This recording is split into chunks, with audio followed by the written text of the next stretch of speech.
I'd like to call this April Fool's Day meeting to order. Do we have any agenda changes? None from staff, Mr. Mayor. Is there anyone in the seating that would like to speak?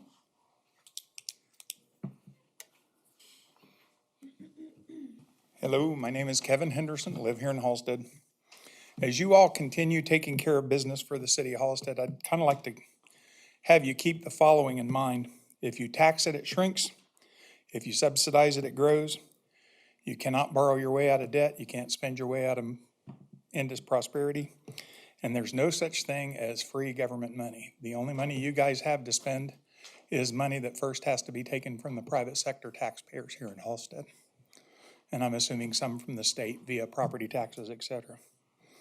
I think this is important to keep in mind as I've read through some of the city minutes, was having some staying awake time the other night, spent some time reading through city meeting minutes over the last few years, and I noticed that there's an awful lot of instances where the city council sets a spending limit on a particular project.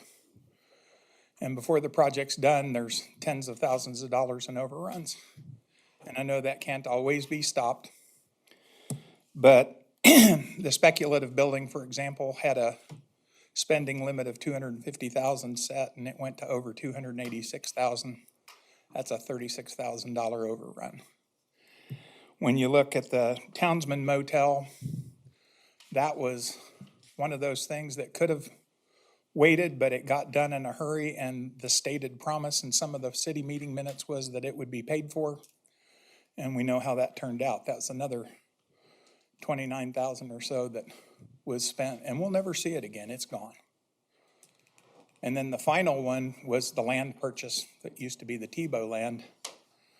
Was a $750,000 purchase in direct competition with private developers in Halstead and private sector businesses.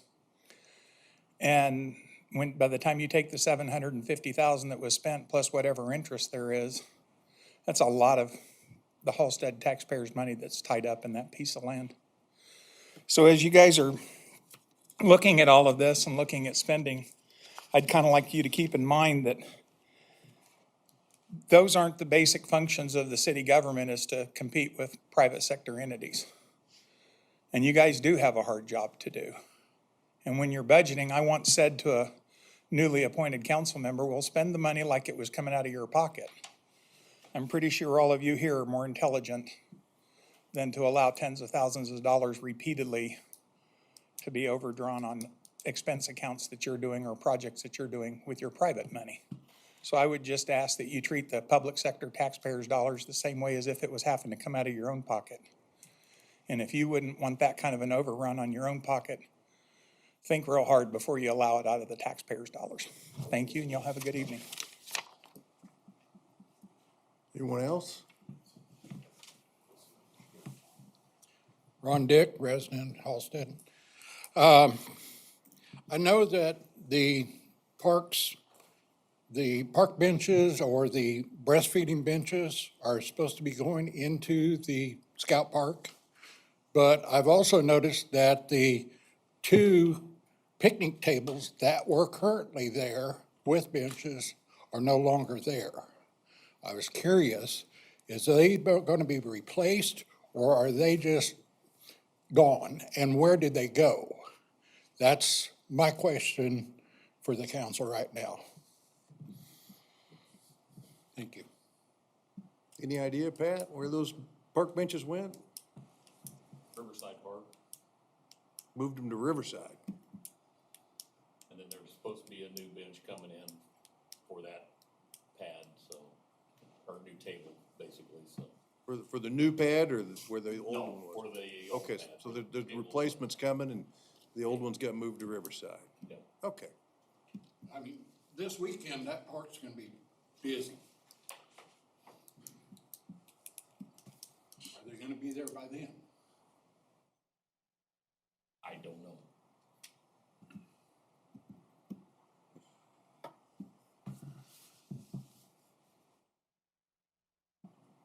This is Wednesday, this weekend, probably not.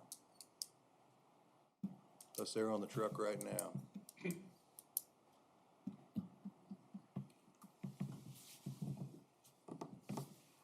Anybody else like to speak? Okay, we'll move on. That was a whole lot easier than texting me.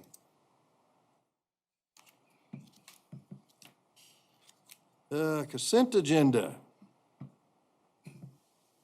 Mr. Mayor, after having reviewed the consent agenda and the bills and all as submitted, I would make a motion to approve. Second. All those in favor, say aye and raise your right Aye. hand. Aye. That carries. Doesn't look like we have a public hearing. Any no unfinished business? New business? Stutzman Street Improvement Petition. Thank you, Mr. Mayor. In your packet is an updated, Your mic's not.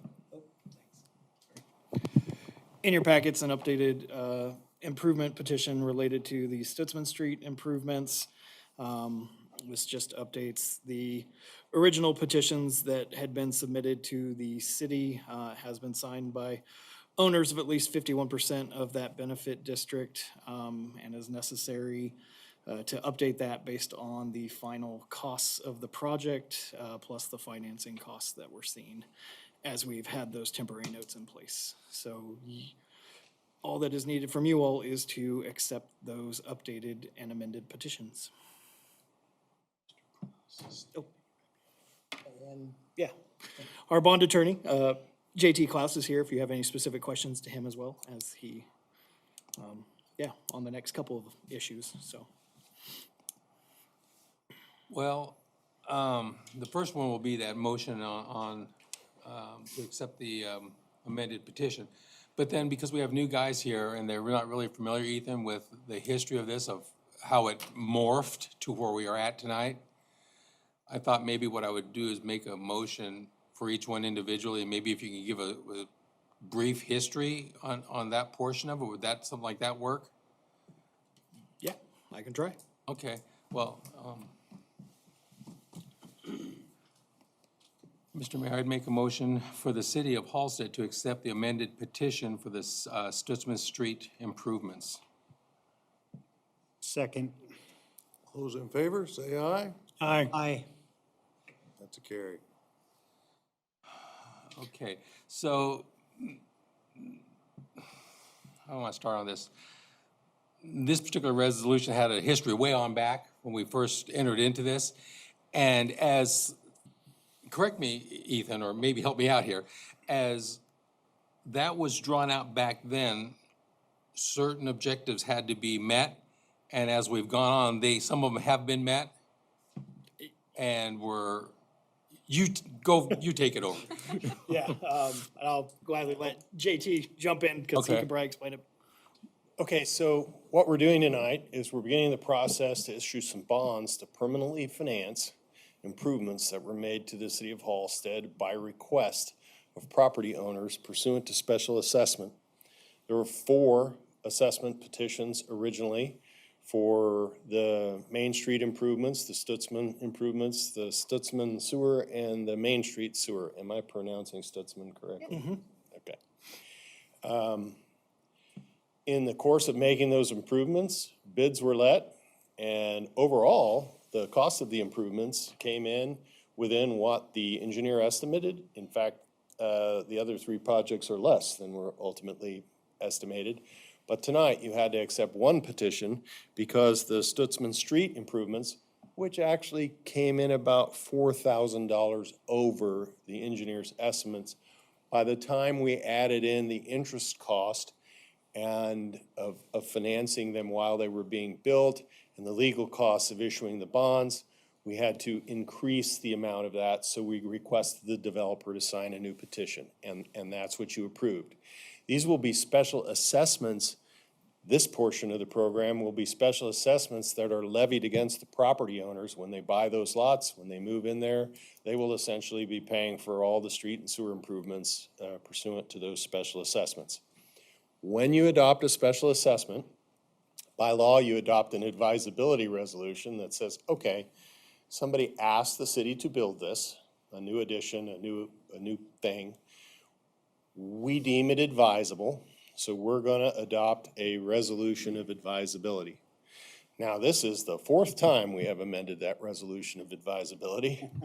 And that's because there have been little nuances that have crept up, not related to costs primarily.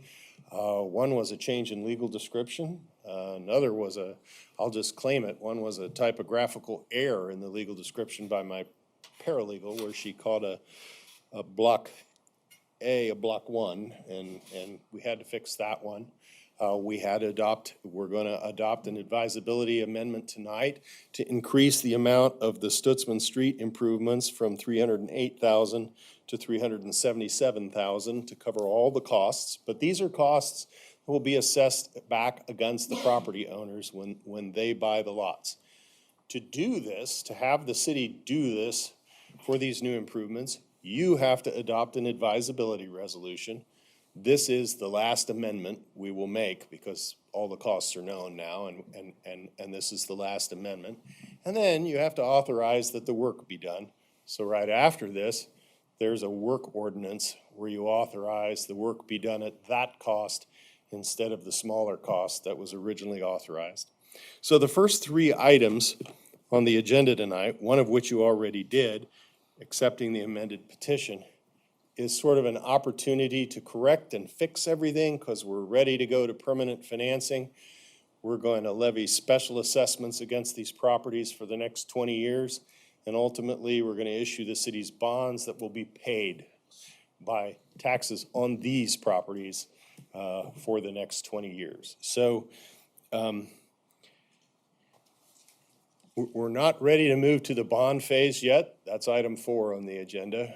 But what we're ready to do tonight is just sort of correct everything and get it all lined up for the Attorney General's opinion. To be fair, the original petition we received specifically said it didn't include interest costs during construction or costs of issuance. So this was not a surprise to anyone. It was never intended to include that. The problem is when I go to the Attorney General and send in our bond transcript to get it approved, they're okay with all of that. They just don't like it to exceed 10%. And while your overall thing was all your specials are well within even the total of the petitions, they look at it project by project by project. This one was going to exceed 10% of what was petitioned, and they would have complained about that. So we're fixing that. You've got the petition. The next step is to fix this advisability resolution one last time. And I say that with some confidence because now we know all the costs. We're gonna fix it one last time, and then we're gonna reauthorize that work. It's already finished, so we're kind of ratifying that with the work ordinance. And if you're willing to do all of that, then I'll talk to you about how we're gonna issue these bonds, which is item 4.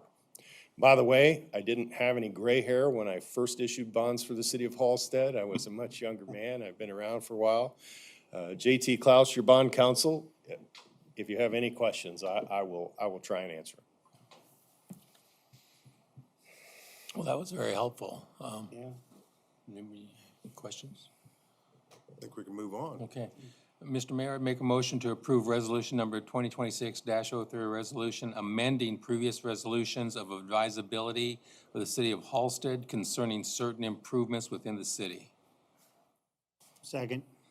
All those in favor? Aye. Aye. Aye. Any opposed? With that, Mr. Mayor, item 3, I would make a motion to approve ordinance number 1358, an ordinance amending the previous work ordinance and approve and adopted by the city of Halstead concerning certain improvements within the city. Second. All those in favor? Aye. Aye. That carries. Now I'm gonna interrupt for a minute, because we're ready to take the next step. So now we've accepted all these petitions, we've authorized all this work, we deemed it advisable to have these improvements in the city. And so we're going to move towards a process that allows you by law to levy these special assessments against those lots for the next 20 years. And to do that, pursuant to Kansas law, the first thing you have to do is have a public hearing where people who are going to receive these assessment notices in the mail can come and discuss with you why their assessment is what their assessment is. Now, nobody should be surprised by the special assessments on these properties.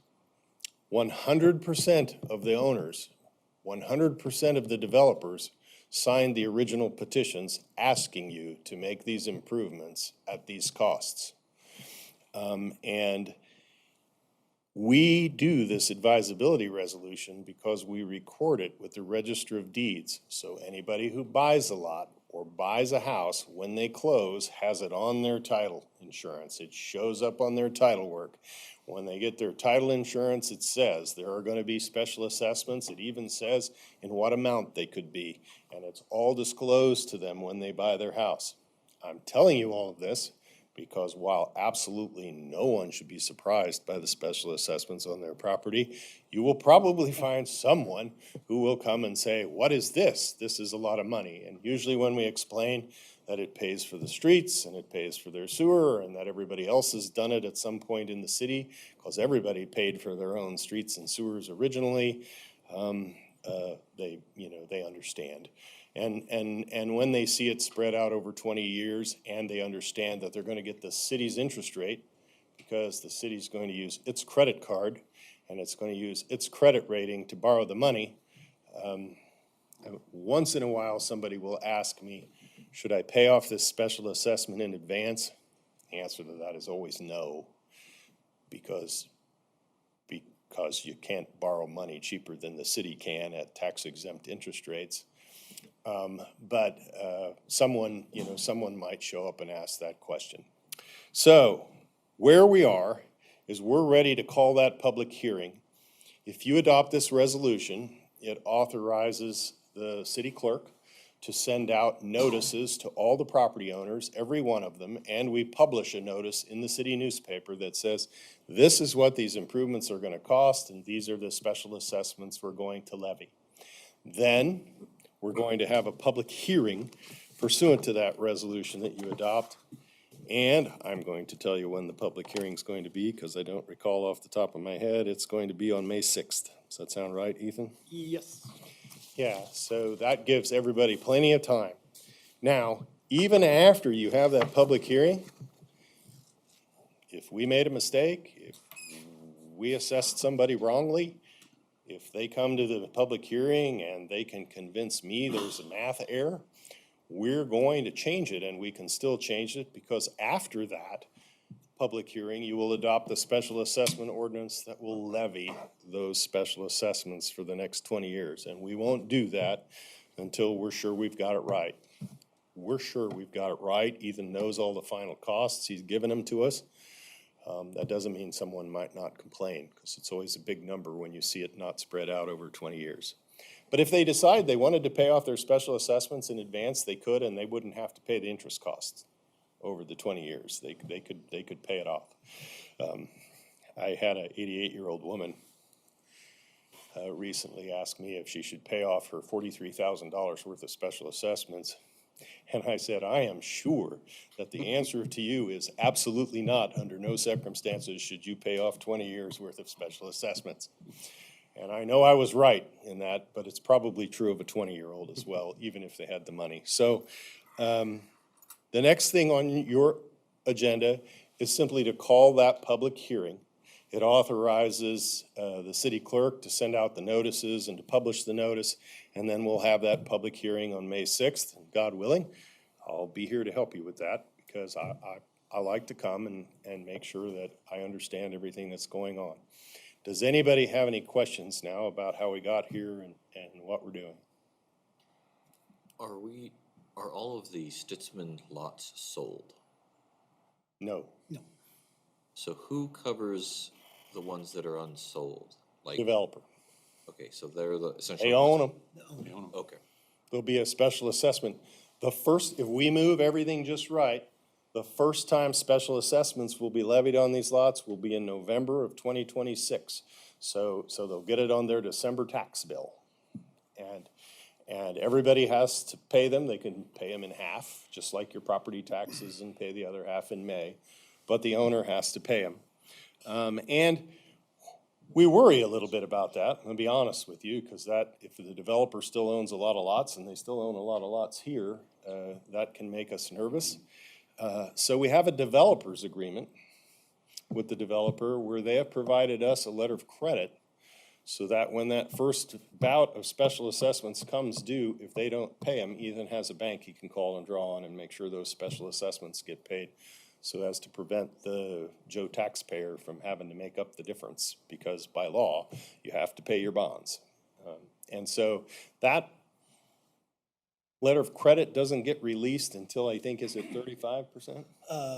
50. 50. So when there are 50% certificates of occupancy issued, meaning that there's people living in homes that sold in 50% of the lots, then we release that letter of credit. The reason being, at that point, you've got homes that are generating property tax not vacant lots, but homes generating property taxes for the city. Even if you didn't get someone's special assessments on a vacant lot, you would have gotten all the taxes from the new home that was built, and that's the kind of the break-even point where you should be able to cover the costs. I'm actually glad you brought that up, because we also put in the developer's agreement that the developer has to give a copy of that developer's agreement to everybody they sell a house to. And that developer agreement explains the special assessments that are gonna be on their house, so they shouldn't come and complain about them at your public hearing, because they're all in that developer's agreement. And if you want, I'll come on the 6th and say that first, so that they all get to hear about how many opportunities they had to notice this before the public hearing. Thank you. That is exactly what I wanted to hear. That was I was nervous about That was a very good who's question. got this covered if things go bad. Yeah, and again, if you wanna know how it's ultimately covered, if all goes to hell in a handbasket, pardon my French, it's a tax liability. So after 3 years, the county will foreclose on the lot, sell the lot, and the taxes have to be paid first, including these special assessments when they collect the money off the lot. Okay. Good to know. Good question. Any other questions?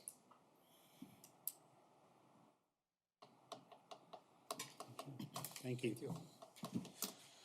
With that, Mr. Mayor, I'd make a motion to approve resolution number 2026-04, resolution setting a public hearing date for the proposed special assessments for the construction of certain improvements. Second. All those in favor? Aye. Aye. That carries. They haven't changed. Then we have Board of Health vacancies and appointments. I can totally do that. Thank you all very much. Thank you.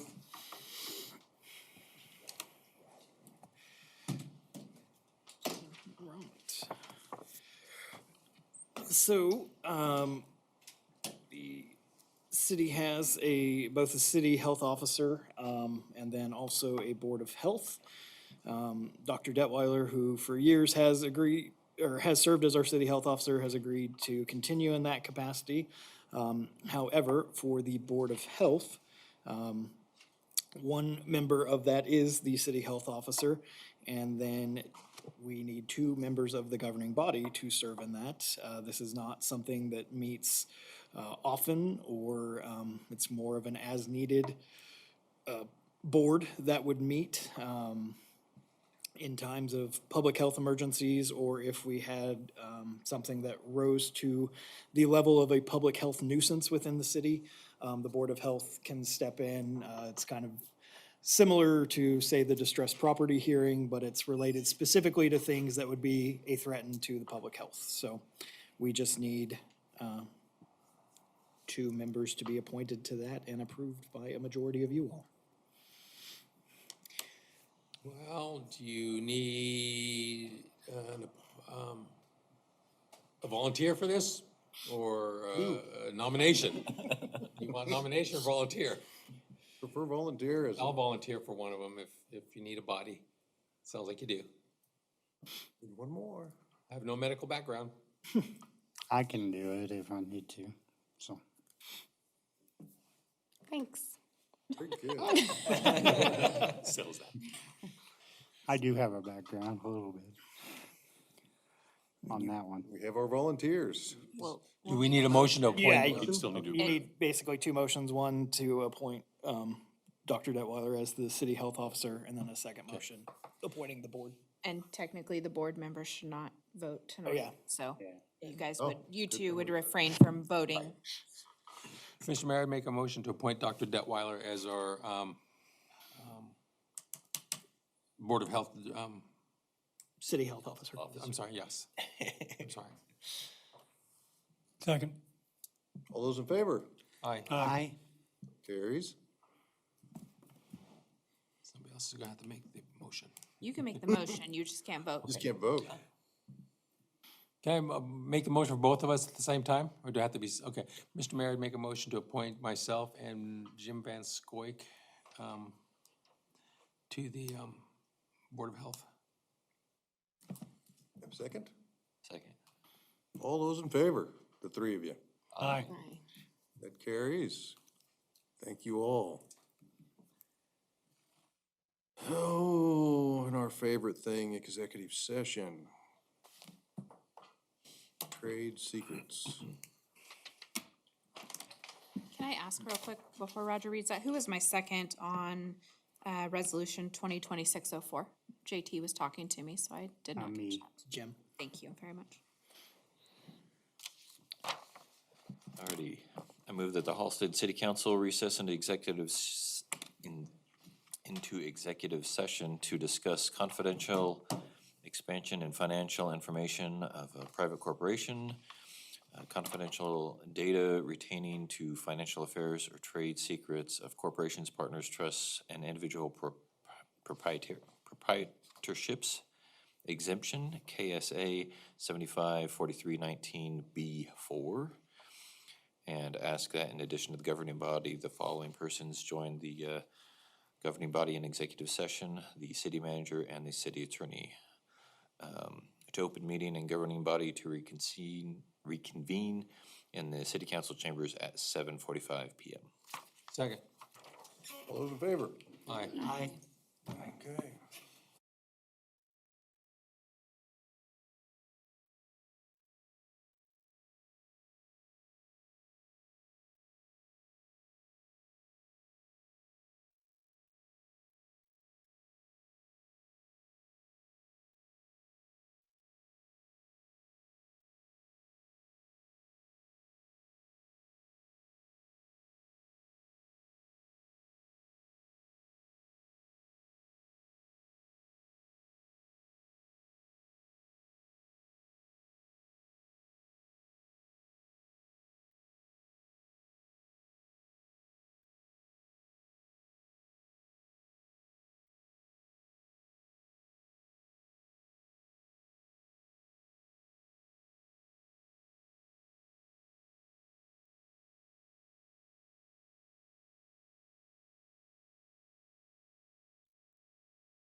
Calling this meeting back to order.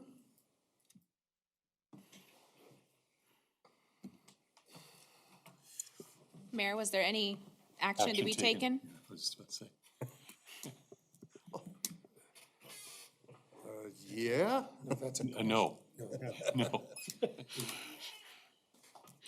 Was there any action to be taken? there was lots of action taken.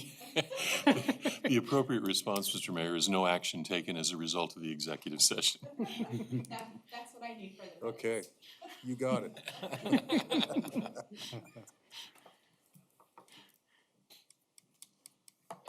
Governing body comments. We're closing in on this April Fool's Day meeting. Sidewalks look great. Really glad that's coming through. They're getting after it too. The weather's been nice to them. Yeah, It'd be nice to them all week and they could be done with it. I don't know. Nothing for me. I was gonna mention the sidewalks and Charlie took care of that, so we're good to go. Oh, actually, I do have, congratulations to Claire Clifford and the high school, drama and musical department on their successful showings of Oklahoma this past weekend. It was, 3 days of, great performances and, I think there's more exciting things. I know there were some, judges in the audience and things like that. So we're on the edge of our seats now waiting on what kind of comes of that for Jester Awards to our students in our program for that. So as always, fantastic. The auditorium was beautiful. So yeah, congratulations to all. It was a wonderful performances and thanks to all of the community members that came out to support that. I know she really appreciated that. Can't believe I missed my chance to say something about the school. I know, I left the door wide open for you. Well, things didn't go that great at Pratt last night. So. I seen that. Hey, we played hard. I would like to remind the community that we have this fantastic, wonderful building at Fourth and Main. Somebody just had a great idea to take that off our hands and do something with that beautiful building. The old church building over there. We need somebody to grab that ball and run with it. Yeah, I've got something. And this is, hopefully a newspaper will put this in there. As the weather's getting nicer, we see more and more kids out on the e-bikes and the e-scooters. And the other day, I live just south of the intersection of 6th and Main. Cars at the intersection, kids flying right past my house on his scooter, right through the intersection, didn't stop, didn't look, nothing. There were cars at the intersection. Parents, please talk to your kids about this. They're riding their e-bicycles on the sidewalks almost as fast as cars are going on the streets. Something bad is gonna happen, and we don't want it to happen. Talk to your kids about using these modes of transportation safely. That's all I have. Did North Newton pursue that and come up with some good rules we might look at? I could look into it and send it, Remember it being mentioned by them. say I'm not sure if they adopted anything yet, but I know it was a Talk to 'em. topic of conversation. We'll talk to them next week. I have some from some other cities as well. Yeah, We personally, need to look into that. I don't have an issue with bicycles on sidewalks, but when you put a motor on them, whether it's gas powered or electric, that should be a line in the sand because I your believe they were speed is too high and the Inviting brakes are them so. up as to how poor. fast they could run, as to Right. classification of what the vehicle was, by how fast it would move. Yeah, because e-bikes, yeah. I was driving my Mini Cooper down Main Street. I wasn't doing 20. There was a bicycle on the sidewalk going faster than me. Yeah, And that's not safe. You got no. pedestrians walking out of the stores and such, and that's just not safe.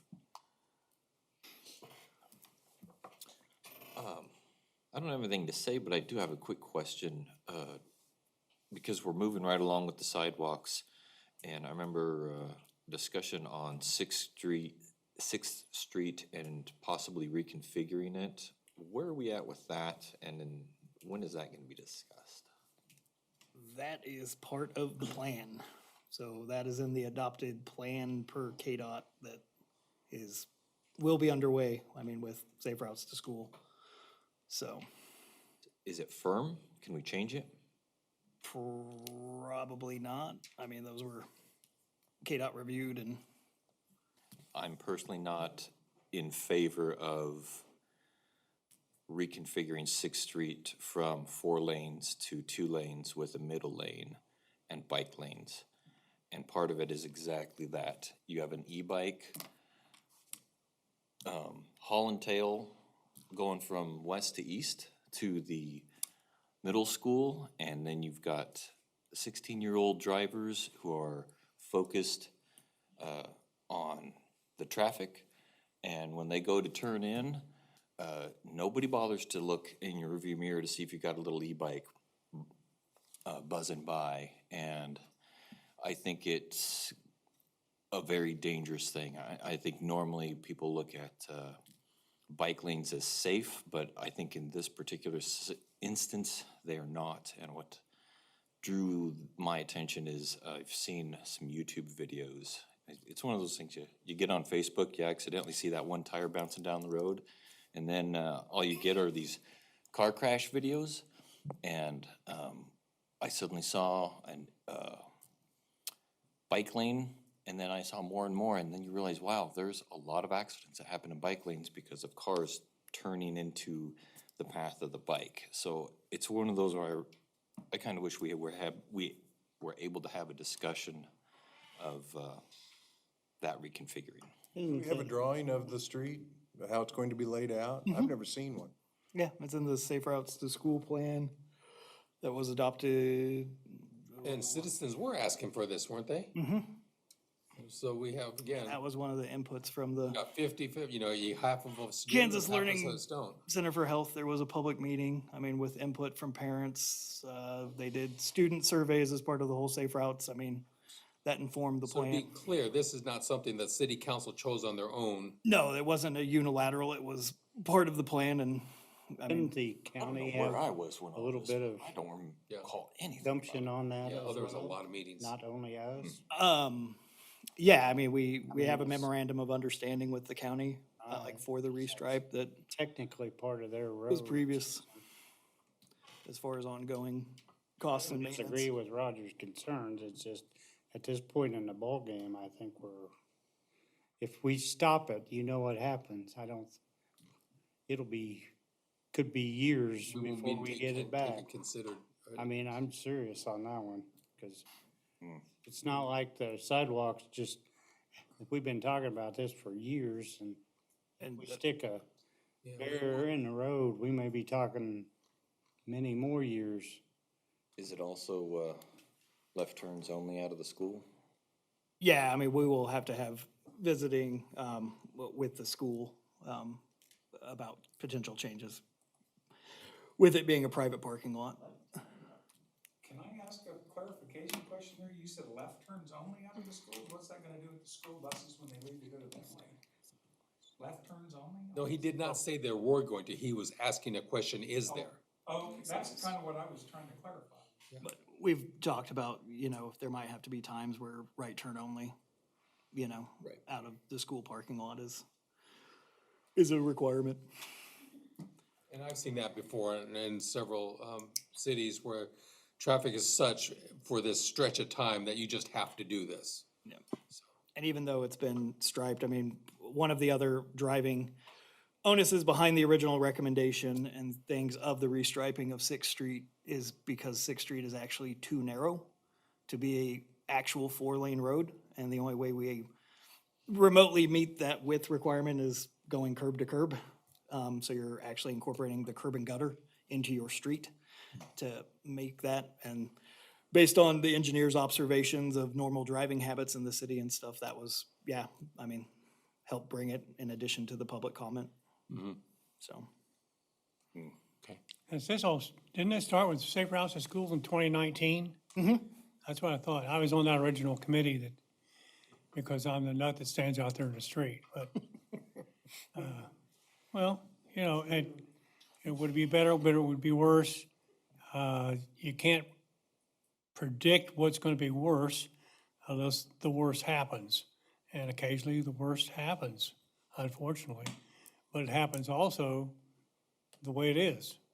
So, you know, the ultimate goal is to get kids to school safely. It's not for the, it's not necessarily to get the traffic through town faster. That wasn't the prerequisite. All right, I was just curious. I was hoping, but, all right, that's all. Good question. City manager, Well, with that segue, possibly the biggest news is that the Safe Routes to School Phase One Improvement Project will be getting underway in the near future. The city has put out general notice via our communication channels, as well as mailing construction notice letters to the adjacent property owners, advising them of the anticipated dates and asking that private sprinkler systems or underground fences be marked to try and avoid unnecessary issues or damages. The main areas of sidewalk included in the project is going to be the north side sidewalk along Sixth Street from West Street to Spruce Street. And then the west side sidewalk on the the west side sidewalk along Chestnut Street from the Methodist Church south to 10th Street. There's also one block of Santa Fe that will be addressed as well. It will be updating ADA access, widening the sidewalks in those areas. The contractors plan to work through the city from west to east and then from north to south. And they are hoping to get through about 4 blocks of sidewalk total per week. And they estimate the project will hopefully take no more than 60 days, weather permitting. Sidewalks will be closed during actual construction in areas, and then there will also be traffic control along certain areas of both Sixth Street and Chestnut Street during the project. So we just ask that everyone please be mindful and pay attention in the construction zones while that project is ongoing. With the striping and major signage changes, most of that will be occurring after or slated, later in the project. So with that 60-day timeframe, we anticipate that school will be out. So no major changes, right at the last few weeks of school. The south side of Sixth Street, new sidewalk construction project from the Housing Authority to Cedar Drive has finished, and that project was primarily funded through the Pathways Grant from Blue Cross Blue Shield of Kansas, and then assistance and support from the Healthy Harvey Coalition. Halstead Police and Officer Crow recently completed the second annual offering of a hunter's education course and the training, which was well attended. The department continues to hope to offer these courses in the future if there continues to be demand. Public Works has been completing the annual Kansas Corporation inspection as relates to the city's gas distribution system. Just want to thank Director Adams and his staff for their work and time as it relates to that inspection process. The city did receive an invitation to formally apply for the Transportation Alternatives Grant funding based on our pre-application for the potential trails and sidewalks relating to Oswald Lehman Park. So staff will begin working with our consultants to put together a formal application incorporating the feedback received from KDOT on that pre-app. And that will be brought back before you all, before that final application would be submitted for your approval. And it also then will lay out any potential match that would be required. BASF took formal possession of the spec building today, beginning their 3-year lease of the property in the industrial park. And then just a couple of reminders, the city's annual rabies clinic will be on May 2nd from 9 a.m. to noon. That's a Saturday. And residents will again be able to get their animals vaccinated and can also purchase their city tags for the year all in one day. Please remember to re-register your golf carts if you have not yet done so. A reminder, there's no longer a citywide cleanup day in the summer, so if you are doing spring or summer cleanup, you need to call City Hall to reserve a dumpster for your cleanup needs, or you can also contract, for private dumpsters to be dropped off as well if you'd rather, because there is sometimes a wait for the Reserve a Dumpster program. With severe weather, a reminder that the Kansas Learning Center for Health at 6th and Main Street serves as the city's designated storm shelter, and emergency services staff coordinate unlocking that building as severe weather conditions would dictate. And if any of the governing body members would like to attend the League City Leaders Academy please let Julie or I know as soon as possible. This year it is Friday, April 17th, and it is in Salina. It's only a one-day affair, so don't have to juggle overnight accommodations or anything like that. It is generally pretty good. They have very good sessions, especially if you're newer to your roles. So just please let us know and we will get you registered for that. When is it? April 17th, it's a Friday. It's from, I think, 8 to 3, roughly. I think I might want to do that, and I'll let you know. I'm already on that, right? No, I think we got you for the coma one, but maybe not leaders. And if you said do leaders, then we can. We still have time. And that is all I have. All right. We want to adjourn this meeting? Mr. Mayor, make a motion to adjourn. Second. All in favor? Aye. Aye. I knew it.